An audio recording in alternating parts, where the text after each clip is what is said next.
For this next problem, we're going to create a function to solve an applied word problem, and then we'll evaluate the function we create at a given value. We've got a community skating rink that's in the shape of a rectangle with semicircles at the ends. The length of the rectangle is 20 feet less than twice the width, and the thickness of the ice is 0.75 inches. For this situation, we want to write the ice volume V as a function of the width x.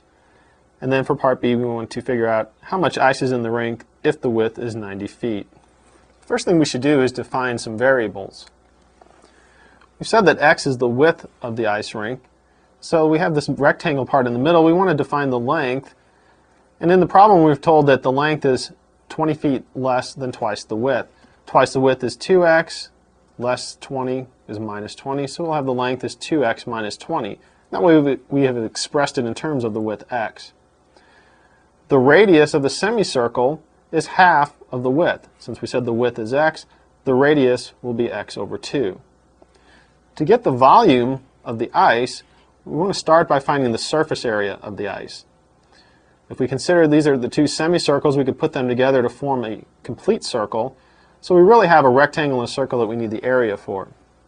So the total surface area is going to be the area of the rectangle, which we'll write as length times width, plus the area of the circle we get by combining the ends, which will be pi times the radius squared. Now we need to have all of this in terms of the width x, so we need to put in what we've set up here for our variables. The length is 2x minus 20, so we'll write 2x minus 20. The width we said was x, plus pi times, now the radius we said was x over 2, so we have x over 2 squared. We want to clean this up a little bit. So we'll have 2x squared minus 20x plus pi x squared over 4. And so we have this expression for the surface area in terms of x, but we want the volume. And we know that the thickness of the ice is 0.75 inches. Everything else we've done up here has been in feet, and here we have inches, so we need to make sure that we write this in terms of feet.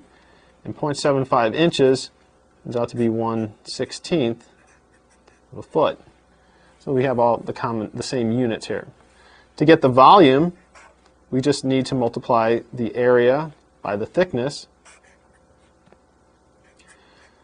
So the area times 1/16, we'll have 2x squared minus 20x plus pi x squared over 4, all of that times 1/16. Now that we've written an expression for our volume, we want to write it in function notation, since the problem asks us to write a function.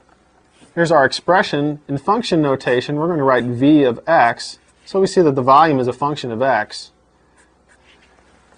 We multiply these two together, our volume will be x squared over 8 minus 5x over 4 plus pi x squared over 64. And so here we have the volume expressed as a function of x alone. In part B, we're asked to find the volume of the ice if the width is 90 feet. So we're actually given that x is equal to 90 feet. So we just need to evaluate v of 90. We let x equal 90 in our definition. We'll have 90 squared over 8 minus 5 times 90 over 4 plus pi times 90 squared over 64. And if we evaluate that, we get that the volume is roughly 1,297.61 cubic feet.